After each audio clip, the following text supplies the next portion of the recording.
Bueno, vamos a la palabra del Señor, por favor. La palabra del Señor en Hechos, capítulo 15.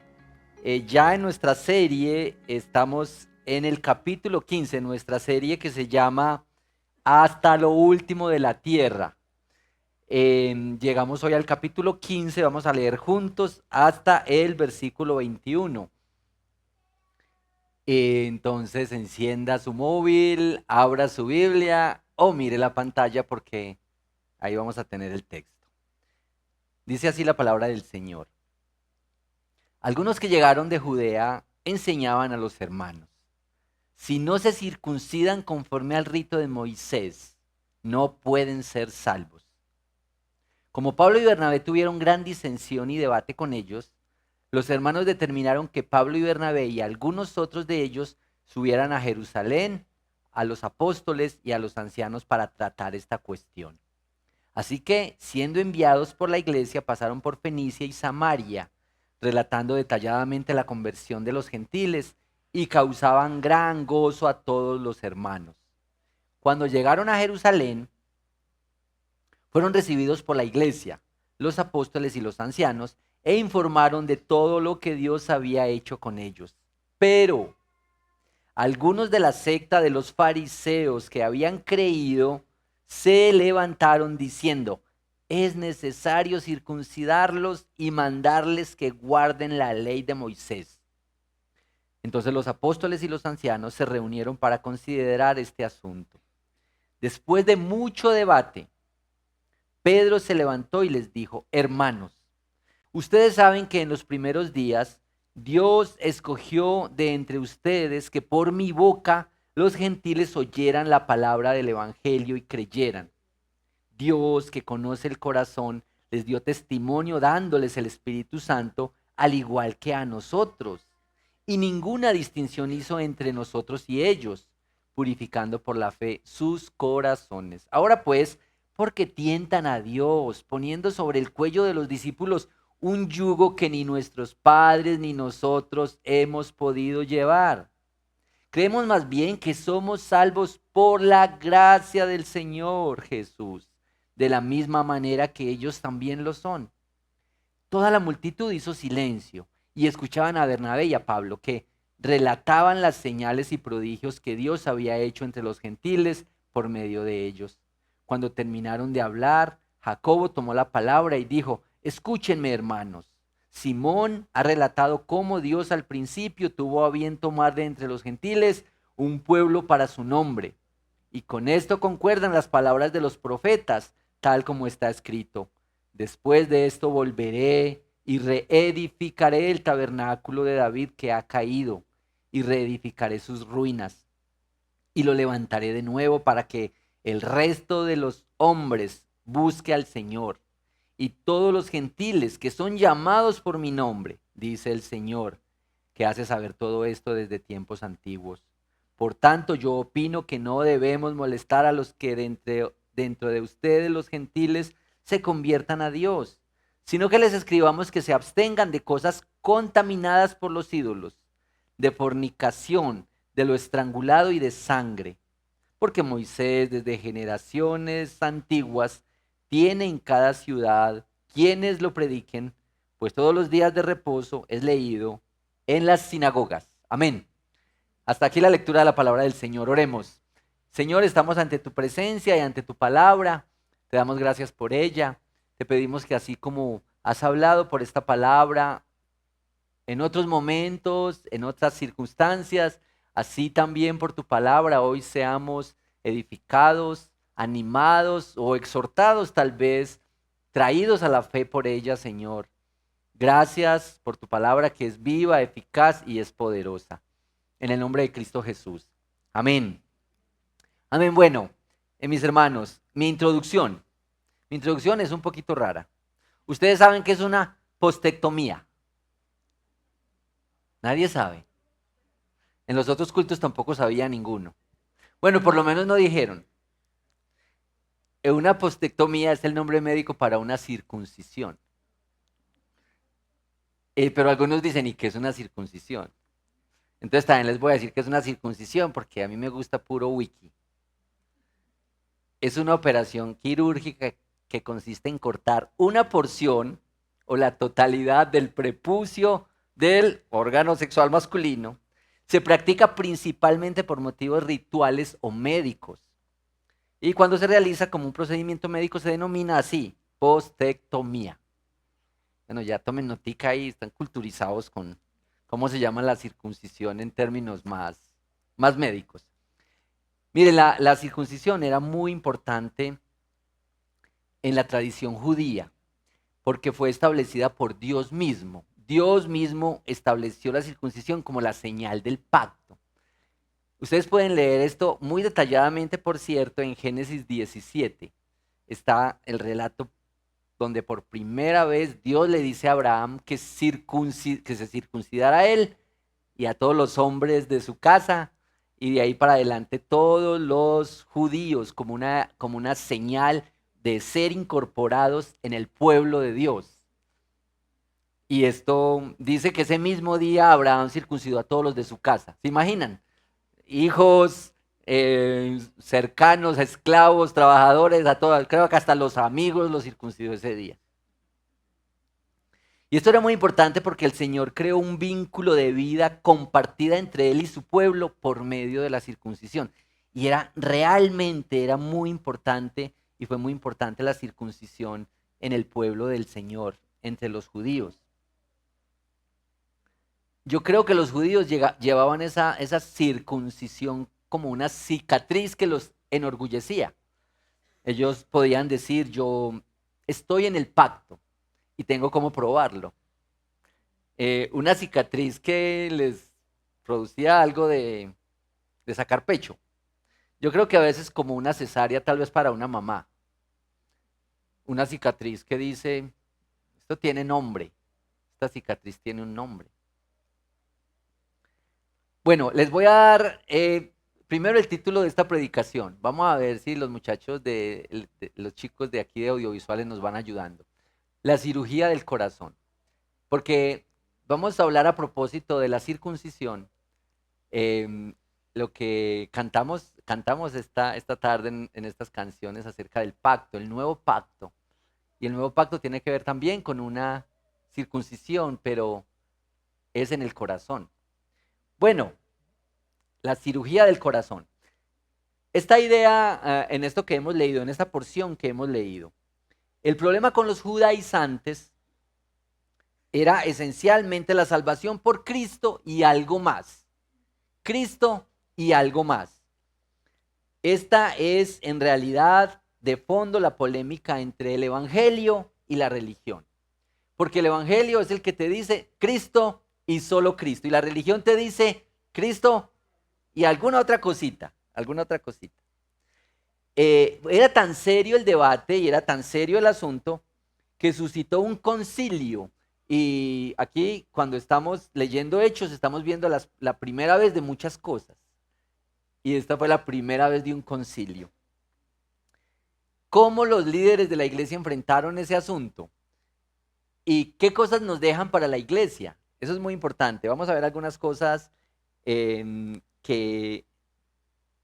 algunas lecciones que nos deja la manera como enfrentaron el conflicto. Entonces, estos son los dos punticos nada más. Esta reflexión tiene apenas estos dos punticos. El primero es cómo enfrentar los problemas en la iglesia. Si usted todavía no ha tenido problemas en la iglesia, usted es muy bendecido. Pero prepárese para cuando lleguen los problemas en la iglesia, porque los problemas, como las iglesias están hechas de personas como nosotros, tan frágiles, tan pecadores, solo es encontrar la oportunidad para que hayan problemas de distinta índole. Bueno, ¿cómo enfrentaron los problemas? ¿Cómo enfrentar los problemas en la iglesia a la luz de esto? Mire, lo que enfrentaban era la amenaza de la división. La iglesia en Hechos primero enfrentó una tremenda persecución, una persecución atroz que sufrían todos los creyentes. Y ahora, por si eso fuera muy poquito, enfrentan la división como un problema interno.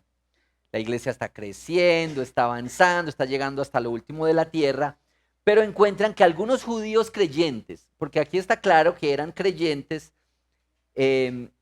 que estaban compartiendo el evangelio, que estaban evangelizando, diríamos nosotros, pero querían imponer a los nuevos creyentes gentiles, es decir, no judíos, a los gentiles, que tenían que tener esta misma práctica que el Señor le había ordenado a Abraham para ser incorporados en el pueblo del Señor. Practicarse la circuncisión, guardar la ley de Moisés. Esto se preguntaban si esto, o debatían si esto era indispensable para entrar a ser parte del pueblo de Dios. Y ahí entró el debate acalorado. ¿Se imaginan ustedes? Esto era serio. ¿Se necesita esto para ser parte del pueblo del Señor? Una cosa importante para decir aquí es que uno debería escoger las peleas que va a dar. Porque yo creo que uno a veces sí pelea por bobaditas. Usted no es de los que pelea por bobaditas. Estos que decidieron pelear aquí estaban peleando por algo serio.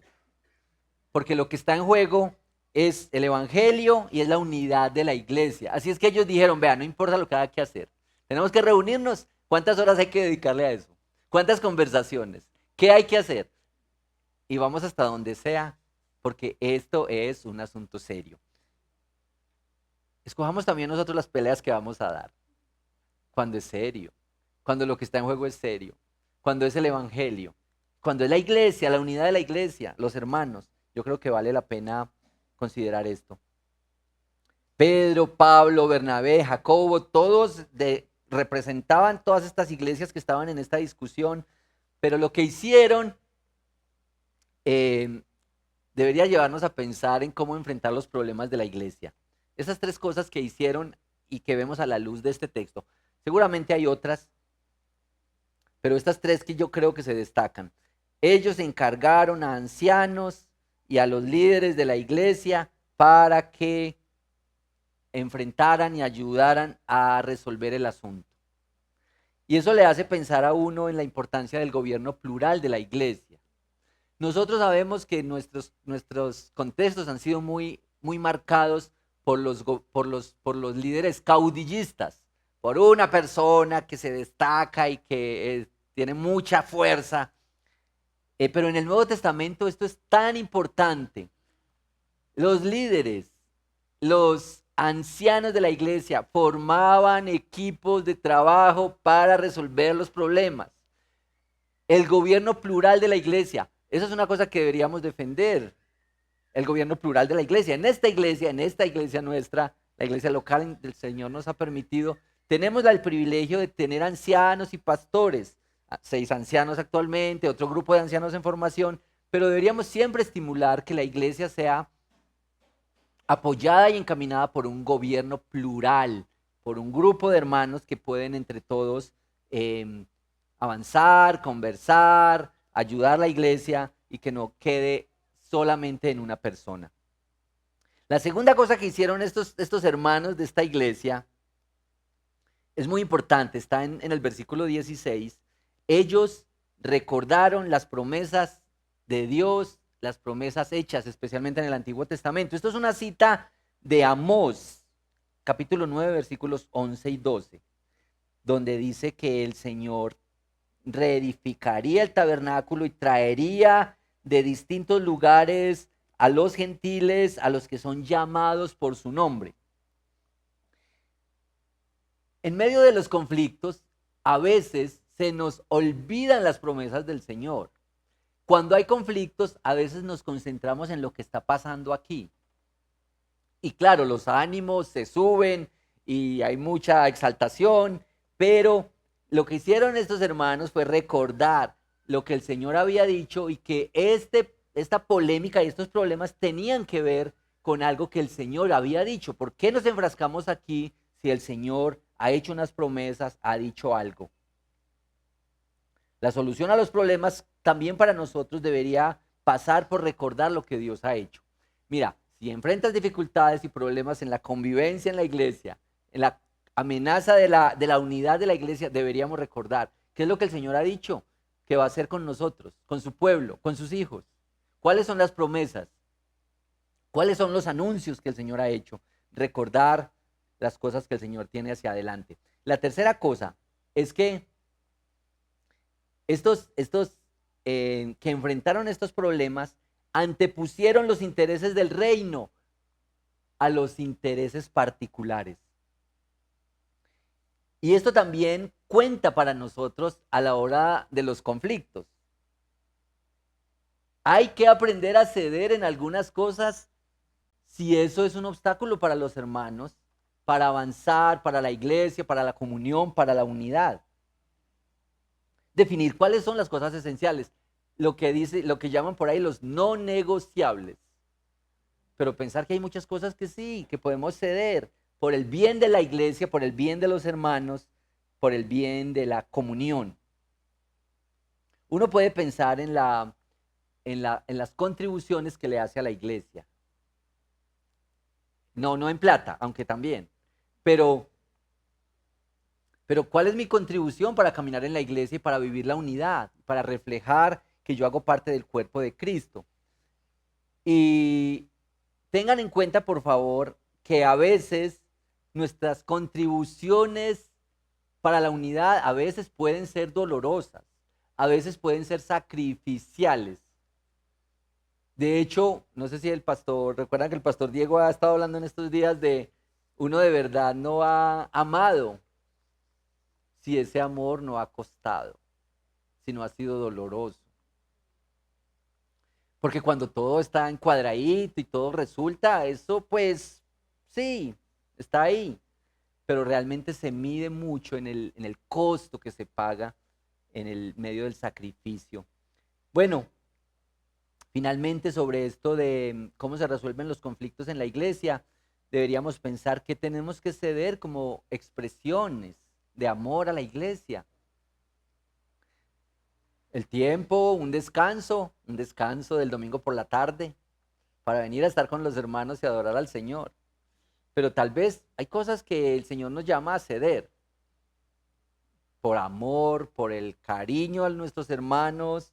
Y si te dicen que tu manera de comportarte, de vestirte o de comer no le contribuye a la unidad, ¿tú serías capaz de ceder a eso? Cosas, eso sería lo menos, ¿cierto? Lo menos que uno puede hacer. Cosas para abstenerse o cosas para incorporar. Un amor que duele. Un amor que es sacrificial por la iglesia. Bueno, entonces, esas tres cosas importantes de cómo estos hermanos resolvieron el conflicto que nos puede ayudar. ¿Listo? Un repasito. Ancianos, gobierno plural, recordar las promesas y anteponer los intereses del reino de Dios a nuestros propios intereses. Esto es importante. Bueno, el segundo punto, recuerda que yo les dije que eran 2 punticos nada más. El segundo punto es este, la circuncisión, la señal del pacto. Ya les expliqué lo que era lo importante que era la circuncisión desde Génesis con Abraham. En la Biblia siempre Dios fue el iniciador de los pactos. Eso de que uno pacta con Dios, eso se lo inventaron ahorita los predicadores famosos. Bueno, algunos. Nosotros no estamos en condiciones de iniciar un pacto con Dios. Eso de que tú llevas tu Twingo para que el Señor te dé un Ferrari. Eso es un invento nuevo. Que tú siembras una cosita y el Señor te la devuelve multiplicado y que eso es un pacto muy lejos de los pactos que el Señor estableció con su pueblo, con sus hijos. Eso de pactar es una cosa que el Señor sí hizo, que el Señor inició, pero que nosotros no estamos en condiciones. Mire, la circuncisión llegó a considerarse como una obra externa posteriormente. Llegó a considerarse como un anexo para la salvación. Como que llegó a pensarse en que la circuncisión representaría la idea de que se necesita hacer algo para ser incorporados en el pueblo de Dios. Y esta era la predicación de los judaizantes. Puede ser que ya no se llaman judaizantes, pero tienen varios nombres ahora. Cualquiera que le añada a Cristo. Cualquiera que te diga que hay que ponerle un poquito a Cristo, que hay que sumarle algo para ser incorporados en el pueblo del Señor, para ser la familia de Dios, para entrar en el pacto. cualquiera que te diga que hay que ponerle algo a Cristo, ese es el equivalente al judaizante. Podemos decirle religioso, y todos conocemos a algún religioso. Hay que tener en cuenta que hay mucha sutileza en estas cosas. Bueno, leyendo un poquito encontré en este librito que se llama Evangelio y Vida, aquí se los dejo, pueden pedírselo a Moisés, que Moisés es un gran conseguidor de libros. Un cuadro que nos ayuda a ver mejor esto de la religión frente al Evangelio. Bueno, vamos a ver si lo tenemos aquí. Miren, por favor. Alerta pues. Alerta porque por lo menos una de estas cosas nos define, o nos identificamos, o encontramos algo ahí. En la religión yo obedezco y por lo tanto soy aceptado. Pero en el Evangelio yo soy aceptado. Primero soy aceptado, por lo tanto yo obedezco. Entonces al revés. En la religión mi motivación es el miedo y la inseguridad. Pero en el Evangelio la motivación es el agradecimiento. En la religión obedezco a Dios para recibir cosas de Él como si fuera una transacción. En el Evangelio yo obedezco a Dios para obtener a Dios mismo, para gozarme en Él y parecerme a Él. Miren pues qué belleza. En la religión, cuando las circunstancias en mi vida salen mal, me enojo contra Dios o conmigo mismo, pues creo que todo el que sea bueno merece una vida cómoda. En el Evangelio, en cambio, cuando las circunstancias salen mal en mi vida, sí lucho, pero sé que todo mi castigo cayó sobre Jesús y que aunque Dios permita esto para mi santificación, Él me mostrará su amor paternal durante la prueba. En la religión, cuando soy criticado, me esfuerzo o me siento devastado porque es importante verme como una buena persona. Las amenazas a mi imagen deben ser destruidas a cualquier costo. En el Evangelio tienes esta identidad. Cuando soy criticado, lucho, pero no es esencial verme a mí mismo como una buena persona, porque mi identidad no se basa en mi desempeño, sino en el amor de Dios por mí en Cristo Jesús. Siguiente. Póngale cuidado a esto de la oración. Mi vida de oración en la religión, mi vida de oración, consiste mayormente en peticiones y solo se intensifica cuando estoy en necesidad. El propósito principal de mis oraciones es controlar mi entorno, que todo salga bien a mi alrededor, que todos los problemas se arreglen, salud y bienestar. En el Evangelio, la vida de oración consiste en muestras de alabanza y adoración. El propósito principal de mis oraciones es tener comunión con Dios. Ahora, yo espero que no bajemos las oraciones ni las peticiones, porque estamos orando aquí cada domingo por las peticiones. Y está bien cuando ponemos peticiones de salud, de necesidad de empleo y todo esto, pero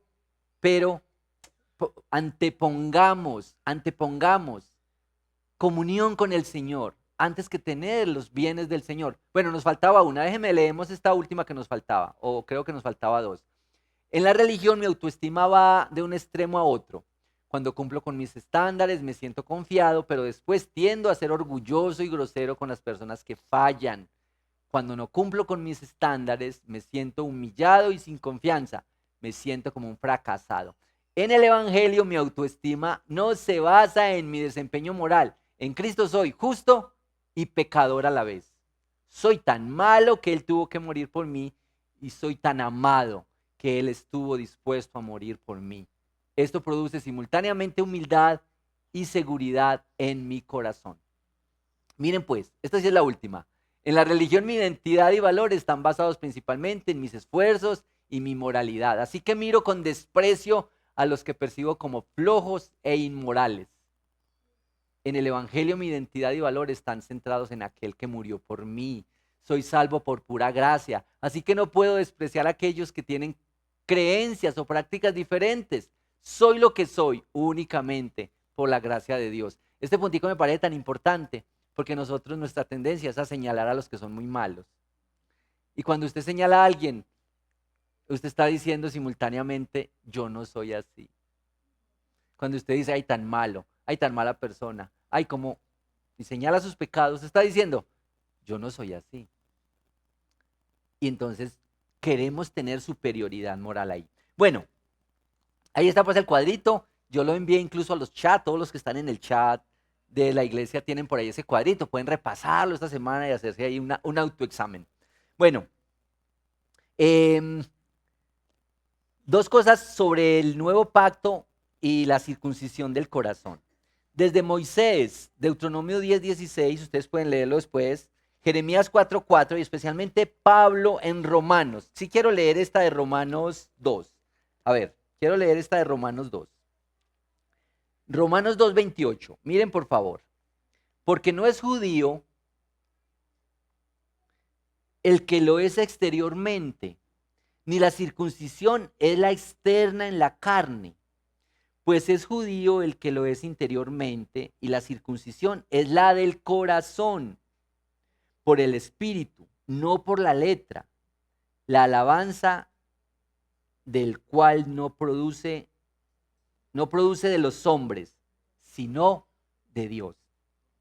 Y lo que nos están diciendo estos textos desde el Antiguo Testamento hasta el Nuevo es que ahora no se trata de esta circuncisión, de esta cirugía física, sino de la cirugía del corazón, la circuncisión del corazón. Pero no crean que esto es más fácil. Esta cirugía del corazón es más difícil, es más dolorosa, es más compleja. Sí derramó sangre, pero no fue la tuya. Este nuevo pacto se establece también con sangre y también con dolor y sufrimiento. Pero tú y yo no pagamos el alto precio de este nuevo pacto. Mire cómo Ezequiel lo dice, Ezequiel 36:26. Les daré un corazón nuevo. Pondré un espíritu nuevo dentro de ustedes. Quitaré de su carne el corazón de piedra y les daré un corazón de carne. Pondré dentro de ustedes mi espíritu y haré que anden en mis estatutos y que cumplan cuidadosamente mis ordenanzas. Esta cirugía del corazón, mis hermanos, mis amigos, es la cirugía que el Señor está operando en nosotros. Yo quisiera preguntarte si tú miras en tu corazón y ves una cicatriz. O sea, ¿ya ocurrió esta cirugía en tu corazón? Pregunto, ¿ya ocurrió? ¿Sientes que tienes un nuevo corazón? ¿El Señor te ha dado un nuevo corazón? ¿Uno de carne? Este es el evangelio de la gracia, porque ya no se trata de algo que tú tienes que hacer, sino algo que hizo Cristo. Mire, algunos creen que el evangelio de la gracia es una sinvergüencería. Imagínense que así dicen del evangelio de la gracia.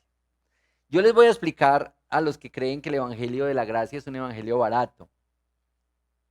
La gracia es muy costosa. La gracia es muy difícil, especialmente porque la gracia te quita el control. Y nosotros tenemos la tendencia a ser controladores. Te quita el control sobre la comunión con Dios. En la religión tienes el control, porque en la religión yo peco y pago. Y tengo el control como en una transacción. Aquí está el culpable. Y lo natural es el juicio y la pena. Aquí estoy como pecador, me siento pecador, lo hice mal, he fallado, hice lo peor, merezco esto, entonces voy a pagar por esto. Voy a purgar la pena. Y purgar la pena tiene muchas formas. Puede ser en servir, en dar o en ayunar.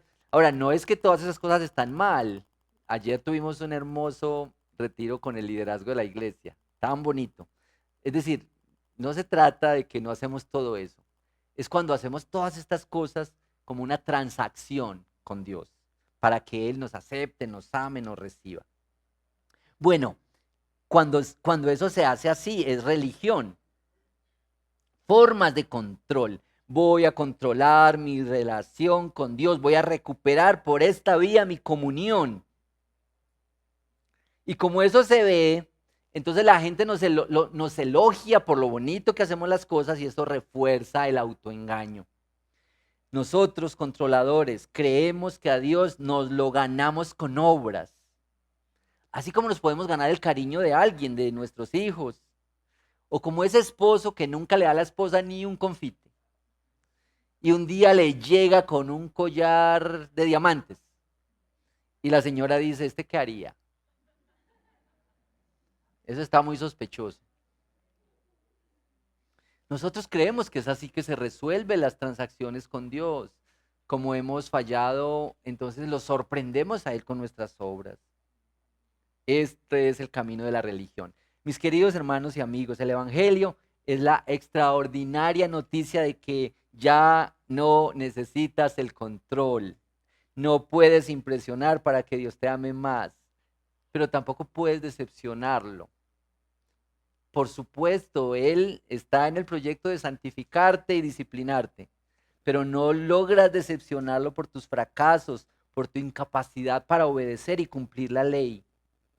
Él anhela por ti, anhela que crezcas, anhela disciplinarte, porque te amó, pero ya no controlas.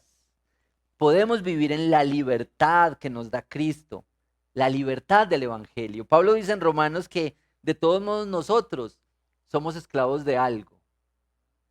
Entonces seamos esclavos de Cristo, esclavos por amor, esclavos por amor. Hay unas historias hermosas de eso, de ser esclavos por amor, que el siervo podía después del tiempo, después de que se pagó, podía irse el siervo, el esclavo, pero él decía, yo me quiero quedar con este amo, estoy mejor con este amo.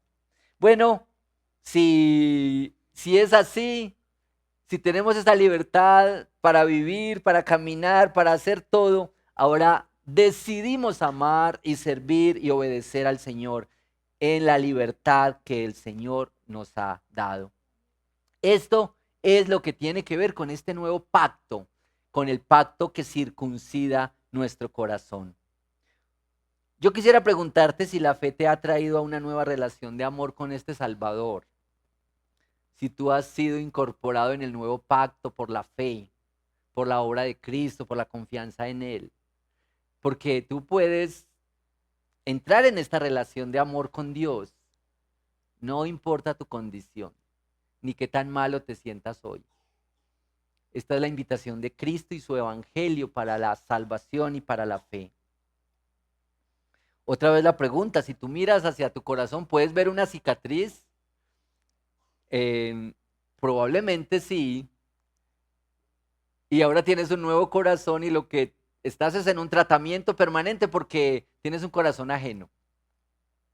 Y el Señor está caminando contigo y te está santificando en el proceso, pero es muy importante que tú estés seguro si has venido a la fe y a la confianza en el Señor. Tal vez haya algunos indicadores, una ayudita si uno necesita una cirugía del corazón.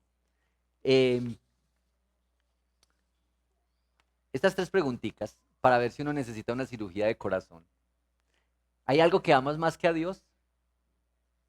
Hay cosas, personas, relaciones, intereses, hábitos que amas más que a Dios. ¿Tú sientes que Dios es para ti como una ayuda, alguien con quien te encuentras ocasionalmente, o que ves el domingo cuando adoras en la comunidad solamente?